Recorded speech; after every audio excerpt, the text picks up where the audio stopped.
오늘은 믿음 안에서 사는 것이라는 제목으로 함께 말씀을 생각해 보겠습니다. 우리가 교회에서 신앙생활할 때마다 믿음이라는 말을 많이 사용합니다.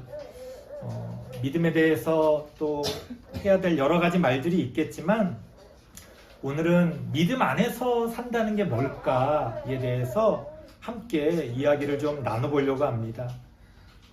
아마 여러분들에게 믿음이 있냐라고 물어본다면 정도의 차이는 있겠지만 그래도 어느 정도 그래도 내가 믿음이 있다 그렇게 말씀하실 분들이 많으실 겁니다. 근데 안타까운 사실은요, 대부분의 그리스도인들이 자신이 믿음이 있다는 것에서 멈추고 더 나아가지를 못한다는 거예요. 그러니까 여전히 평생을 믿음이 있나? 아니 없나? 내가 믿는 건가? 안 믿는 건가? 이러면서 평생을 살아가요. 그렇기 때문에 교회를 몇십 년을 다녀도요, 어린아이 같은 신앙에서 벗어나지 못합니다. 성장하지 못한다는 거예요.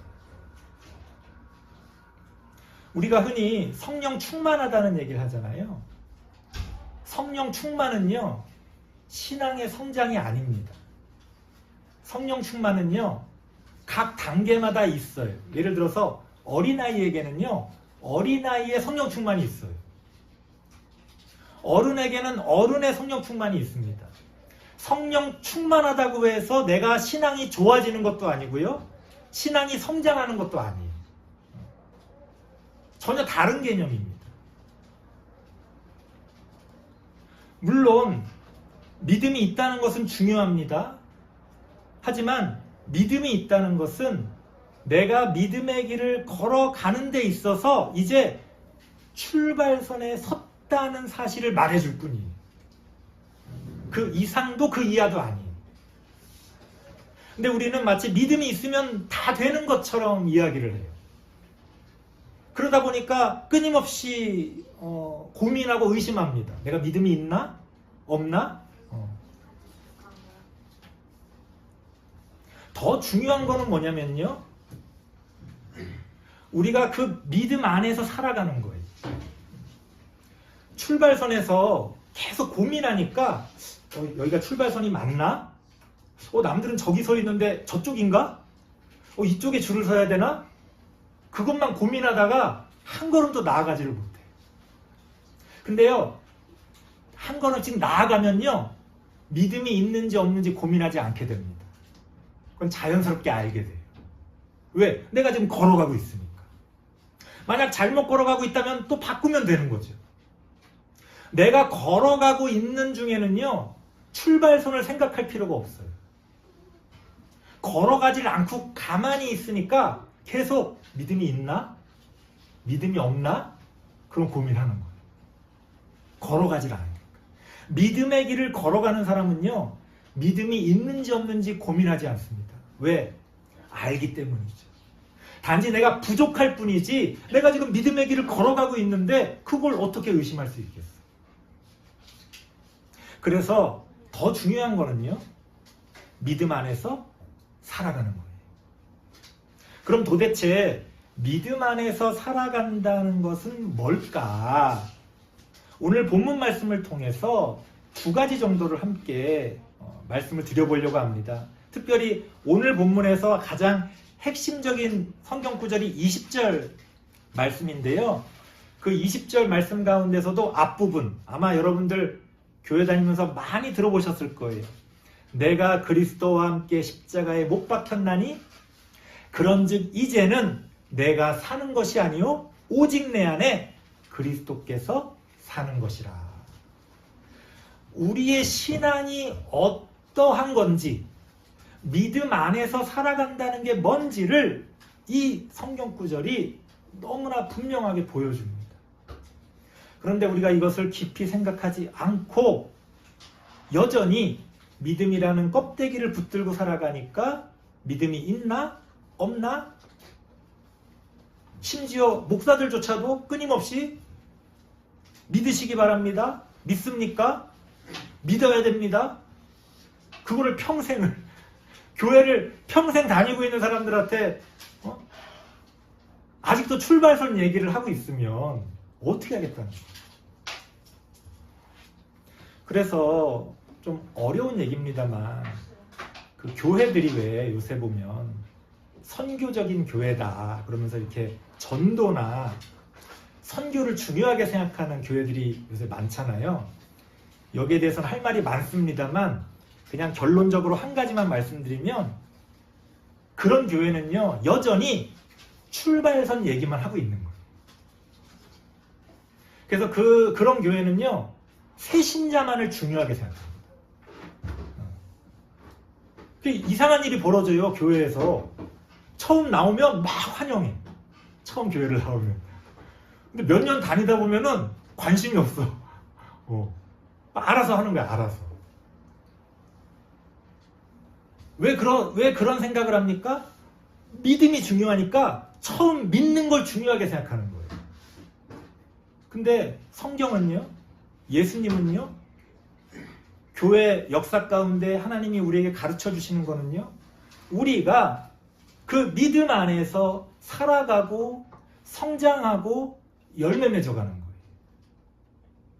근데 여전히 전도에 목을 매는 사람들은 그게 나쁘다는 게 아니라 전도가 마치 우리 신앙에 혹은 우리 교회에 가장 중요한 사명인 것처럼 자꾸 말하는 건 이게 잘못하면 오해가 될 수 있는 거예요. 당연히 출발하는 게 중요하죠. 출발해야 뭘 할 수 있으니까. 하지만 계속 출발선에서 모여서 그 출발선에서 서로 웅성웅성거리면서 다 출발선에 모여 있어. 아니 교인이 1000명인데 1000명이 다 출발선에 모여 있어. 이상한 거죠. 누군가는 걸어가서 누군가는 저 앞서가고 있어야 될 거 아니에요. 다양한 사람들이 섞여 있어야 되는데 전도라고 하는 한 가치, 선교라고 하는 한 가치를 모든 교인들이 똑같이 그 하나의 기준을 가지고 모여 있는 거예요. 이상하죠. 이상하죠. 그래서 저는 대형교회라는 말 저는 사실은 별로 좋아하지 않습니다. 왜냐면요, 초대교회부터 마찬가지지만 내가 모르는 사람이 있는데 같은 교인일 수는 없는 거예요. 근데 몇백 명, 1000명, 10,000명 되는 교회는 어때요? 내가 아는 사람은 정해져 있어요. 내가 다니는 구역, 내가 나가는 주일학교, 이렇게 정해져 있어. 그러면 내가 아는 사람하고만 교회인 거예요. 그러니까 대형교회라는 건 없어요. 대형교회라는 건 작은 교회들을 묶어놨을 뿐이에요. 그러니까 되게 이상한 거예요, 사실은. 생각해보면. 그걸 왜 묶어놓죠? 다 떨어져서 각자의 사명을 감당해야 되는데 그걸 왜 묶어놨죠? 그게 편하니까. 그리고 그게 부담스럽지가 않으니까. 그러면서 자기들은 같은 교회를 다닌다고 얘기를 해요. 그건 넌센스입니다. 다 각자 다른 교회를 다니는 거예요. 자기가 아는 사람하고만 교회니까. 이거는 제가 주장하는 이론이니까 어디 가서 막 말씀하지는 마시고 그럴 수도 있겠구나 그렇게만 생각하세요. 그건 제가 깨달은 거예요. 제가 교회론을 공부하고 한국교회를 바라보면서 뭔가 이상하다, 왜 이런 일들이 벌어질까라고 했을 때 바로 이런 거예요. 작은 교회들을 억지로 묶어놔가지고 모든 문제들이 거기서 발생하는 거예요. 교회 재산 때문에 서로 싸우고, 원로 목사와 담임 목사가 싸우고, 장로와 목사가 싸우고, 성도들끼리 서로 싸우고, 이런 일들이 그래서 벌어지는 거예요. 이건 사족으로 말씀드린 거고요. 그래서 정말 더 우리가 중요하게 생각해야 될 건 뭐냐? 우리가 그 믿음을 가지고 그 믿음 안에서 어떻게 살아갈 것이냐. 우리가 그것에 대해서 고민해 볼 수가 있어야 한다는 겁니다. 오늘 말씀, 아까 읽었던 말씀 그 구절을요, 둘로 나눠서 하나씩 살펴볼게요. 첫 번째 구절 중요한 게 뭐냐면요. 내가 그리스도와 함께 십자가에 못 박혔다는 거예요. 믿음 안에서 산다는 것은요, 우리가 그걸 오해합니다. 마치 내가 믿는 어떤 것을 이렇게 꽉 붙들고 살아가는 걸 믿음 안에서 살아간다고 생각해요, 사람들이. 난 이걸 믿어. 그러니까 나랑 좀 다르게 믿는 사람들을 막 공격해. 잘못됐다고. 왜? 나는 이렇게 믿는데 너는 다르게 믿어? 그러니까 싸우는 거예요. 근데 사실은 믿음은 그런 게 아니라는 거예요. 아니, 어떻게 이 다양한 사람들이 똑같은 생각, 똑같은 교리, 똑같은 것을 붙들고 살아갈 수가 있겠어요? 말이 안 되지. 오히려 믿음 안에서 산다는 거는요, 뭔가를 꽉 붙드는 게 아니라 그걸 버리는 거예요. 그래서 성경은 뭐라고 말합니까? 내가 그리스도와 함께 십자가에 못 박혀야 된다고 말하는 거예요. 십자가에 못 박힌다는 건 뭐예요? 죽는다는 거잖아요.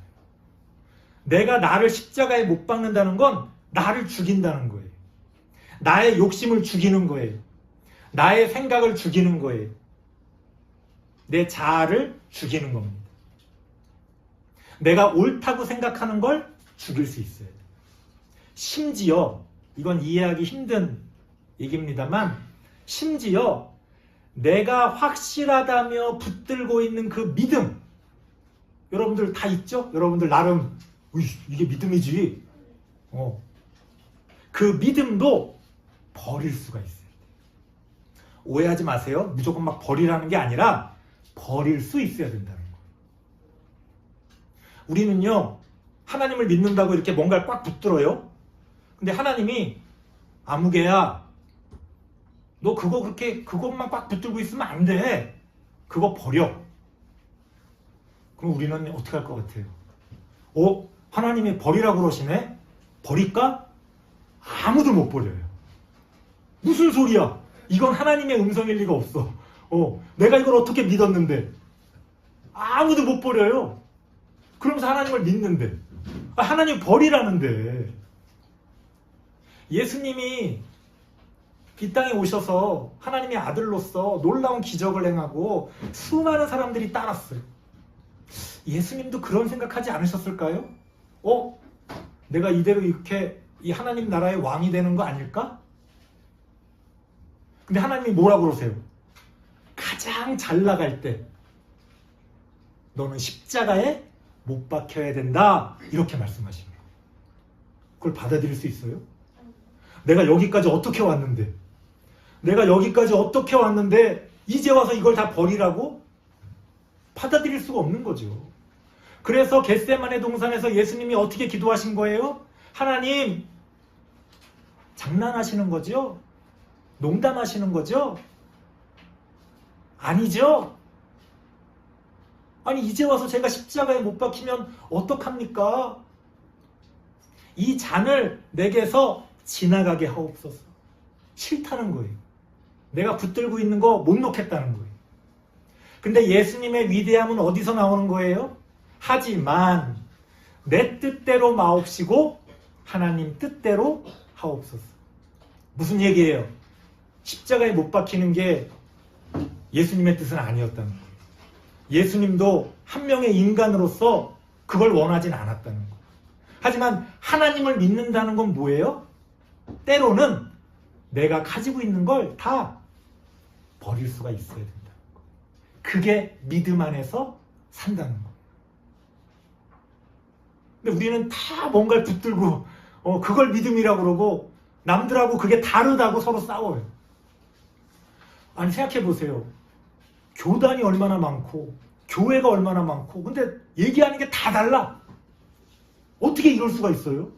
도대체 어느 교회를 나가야 옳은 교회를 나가는 거예요? 공통점이 없잖아요. 공통점은 하나예요. 내가 십자가에 못 박힐 수 있느냐. 이건 공통되는 거예요. 내가 뭘 붙들고 있건 십자가에 못 박힐 수 있다면 믿음이 있는 거예요. 믿음 안에서 사는 거예요. 아무리 옳은 소리를 해도 천사의 소리를 할지라도 그걸 붙들고 놓지를 못하면 십자가에서 안 죽은 거예요. 그럼 믿음 안에서 사는 게 아니죠. 이렇게 성경의 진리는요, 역설적입니다. 한때 내려놓음이라는 책이 유명했어요. 기독교 서적 내려놓음. 좋은 책입니다. 지금 그 책을 비판하려는 게 아니고 그 제목을 얘기하려는 거예요. 제목. 내려놓음. 그 책 때문에, 그전에도 그런 표현이 있긴 있었지만 그 책 때문에 사람들이 말끝마다 내려놓는다는 말을 많이 해요. 교회에서. 아, 성도님 내려놔야 됩니다.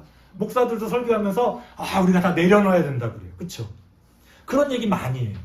근데 제 생각에는요, 제가 좀 전에 말씀드린 기준으로 말씀드리면 이 책 제목은 바뀌어야 돼요. 내려놓음이 아니라 내다버림. 왜 그러냐면 내려놓는다는 거는 왠지 잠시 내 앞에 이렇게 잠깐 내려놨다가 언제든 내가 필요하면 다시 이걸 주워 올릴 수 있을 것 같은 느낌이 들잖아요. 부담이 없어. 내다버리는 건 어때요? 누가 가져갈 수 있잖아요. 그러니까 부담스러워요. 근데 내려놓으면 안 부담스러워. 그래서 그 책이 많이 팔렸어요. 제 생각에. 책 제목 때문에. 그런 내용의 책은 많았어요. 근데 그 책이 유명했던 건 그 제목이 사람들에게 와닿은 게 있었던 거예요. 그러면 내려놓는 거는 어쨌든 내 걸 뭔가 포기하는 건데 왜 많은 사람들에게 그게 와닿았을까? 부담이 없는 거예요. 그럼 조금 내려놓지 뭐.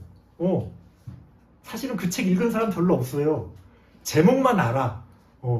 근데 그냥 부담이 없는 거야. 내용은 부담 없는 게 아니에요, 사실은. 내용은 내다버림이에요, 사실은. 그 어떤 선교사님이 쓰신 책인가 그런데 내용은 아주 훌륭합니다. 사람들은 내려놓는다고 하면서 왠지 부담이 없는 거예요. 교회 안에서 이런 일이 많이 벌어집니다. 목사들이 이런 유혹을 받아요. 나름 진리를 전하는데 부담 없게 전하는 거예요. 왜? 부담스러우면 교회 안 나올 거 아니에요. 그건 잘못된 거죠. 성경의 진리는요, 내려놓음이 아니에요. 내다버림이에요. 너가 내다버릴 수 있느냐? 하나님이 우리에게 그렇게 말씀하시는 거예요. 부자 청년에게 예수님이 만약에 너가 가진 그 많은 재산을 내려놔라 그랬으면 부자 청년은 예수님을 따랐을 거예요. 잠시 내려놨다가 나중에 다시 찾으면 되지. 근데 부자 청년은 고민하면서 예수님을 못 따라갔어요. 왜?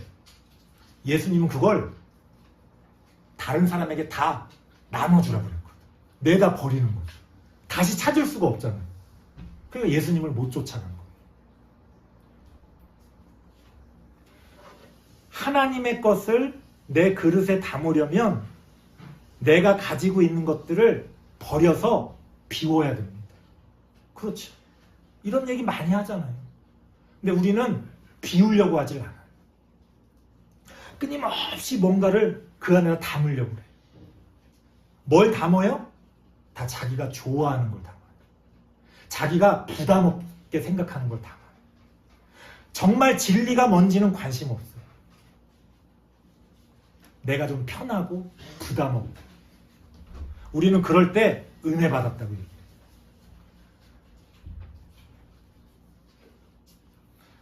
이 내려놓음이라는 책을 쓴 저자가 나중에 후속책을 또 썼어요. 아마도 제가 방금 말씀드린 어떤 이런 거를 느끼지 않았을까 싶어요. 그런데 그 책의 제목이 뭐냐면 더 내려놓음. 더 내려놓음. 그러니까 뭔가 내려놓는다는 걸로는 부족하다고 느끼신 것 같아. 그러면 그걸 내다버림으로 바꿨어야 되는데 내가 볼 때. 그랬으면 진짜 하나님께 영광이 되는 건데 그럼 책이 안 팔리잖아. 그러니까 그냥 내려놓음으로는 부족해. 근데 내다버리려니까 그것도 너무 과격해. 그래서 더 내려놓음. 이 책도 많이 팔렸어요. 하지만 아무리 더 내려놓아도 그걸 버리지 못하고 자기 발밑에 쌓아 놓는다면 그게 무슨 소용이 있겠냐는 거예요. 하나님 앞에서 눈 가리고 아웅하는 거지. 하나님은 우리에게 뭐라고 말씀하세요? 십자가에 못 박혀야 된다는 거예요. 십자가에 못 박힌다는 것은 내가 붙들고 있는 것을 심지어 내 믿음까지도 내다 버리는 거예요. 아마 어떤 분들은 이렇게 반문하실지도 모르겠어요. 아니, 목사님, 좋은 믿음이라면 그 좋은 믿음을 꽉 붙들고 사는 게 나쁜 게 아니지 않습니까? 아마 이렇게 반문하실지도 모르겠어요. 하지만요, 진정한 믿음이라는 거는요, 항상 우리가 붙들고 있는 믿음 그 너머에 있습니다. 예를 들어볼게요. 어린아이가 엄마 말을 잘 들으면 우리가 뭐라고 얘기를 해요? 아이고 착하다 이렇게 얘기를 해요. 그렇죠? 근데 그 아이가 어른이 됐어. 근데 엄마 말만 잘 들어. 그럼 뭐라 그래요? 여전히 착하다 그럴 수 있어요? 이상한 거죠. 뭔가 잘못된 거죠. 우리가 믿는다고 하는 수준이 믿음의 전부라고 생각하면 그건 교만한 겁니다. 하나님의 뜻이 이거구나 라고 우리가 딱 붙드는 순간 더 큰 하나님의 뜻이 그 너머에 있어요. 우리는 끊임없이 그 너머를 향해서 나아가는 게 믿음이지, 내가 어느 순간 혹은 젊을 때 내 마음에 쏙 드는 어떤 거를 꽉 붙들고 이게 믿음이지, 이게 진리지, 그거 붙들고 평생 사는 게 믿음은 아니라는 거예요. 성경은 우리에게 뭐라고 이야기합니까? 너희는 그리스도의 장성한 분량이 충만한 데까지 성장해 가야 된다는 거예요. 가만히 있는 건 믿음이 아니에요. 그래서 믿음은 항상 믿음의 길이라고 표현해야 돼요.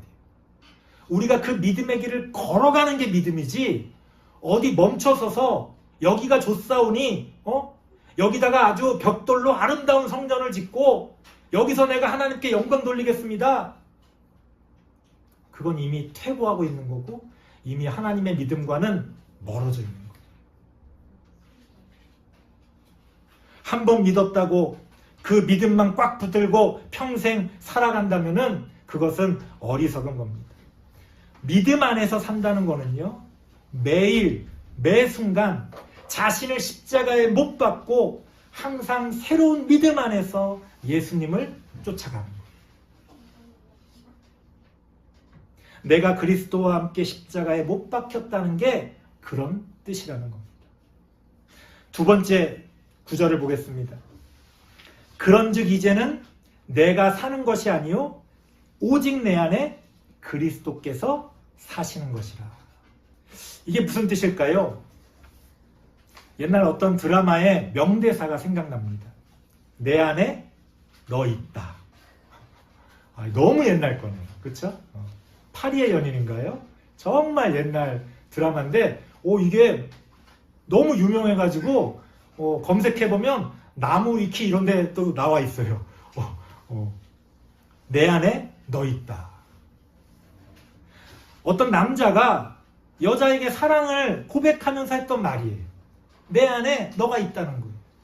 어떤 사랑한다는 말보다 더 감격스럽죠.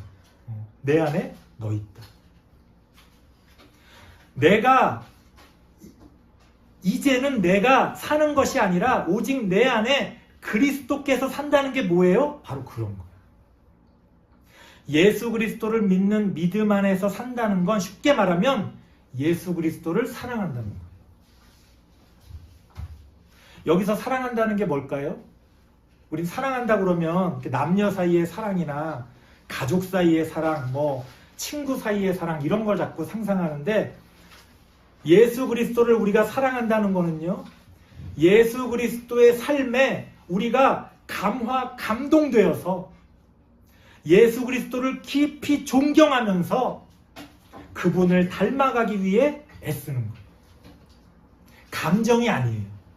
아우, 예수님 사랑해요. 막 울면서 찬양 부르는 거? 근데 거기서 끝나면은 아무 소용이 없어.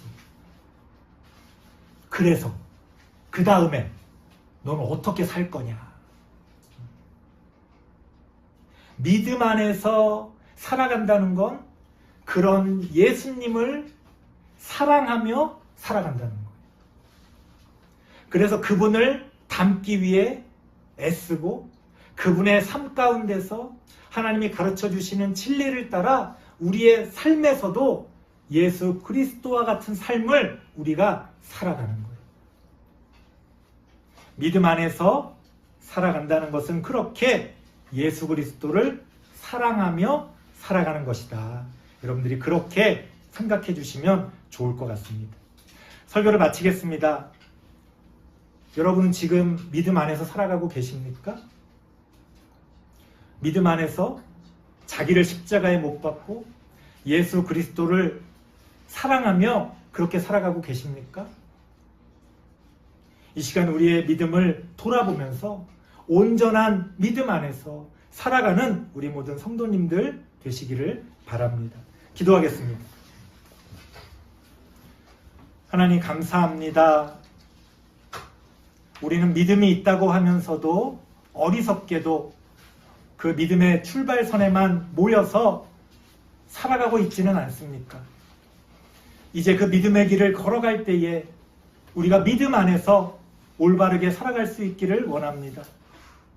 자기를 십자가에 못 박고 예수 그리스도를 사랑하며 살아가는 그러한 삶이 우리 가운데 있어질 수 있도록 하나님 함께하여 주옵소서. 예수님의 이름으로 기도드리옵나이다. 아멘.